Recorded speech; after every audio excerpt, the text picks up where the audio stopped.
Welcome. In today's video, we'll walk you through the simple steps to change your username on Discord using your Android device. Whether you're looking to rebrand or simply want a fresh look, let's dive right in. First, open the Discord app on your Android device. Once you're logged in, you'll see the main screen with all your servers. Next, look at the bottom right corner of your screen and tap on the icon that represents you. This will take you to your profile page, where you can manage your account settings. Now, at the top right corner, you'll spot a gear icon. Go ahead and tap that to access your settings. This icon is your key to customizing your Discord experience. Once you're in the settings menu, scroll down and tap on Account. This section contains all the important details about your Discord profile.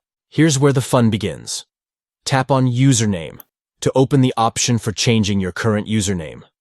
This is the name that everyone sees when you interact on Discord. Now, make your changes. Choose a username that reflects your personality or brand.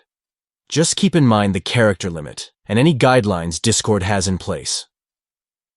When you're satisfied with your new username, look at the top right corner of the screen again and tap Save. That's it. Your new username is now set, and you're ready to engage with your friends and communities in style. Thanks for watching. Enjoy your updated Discord experience.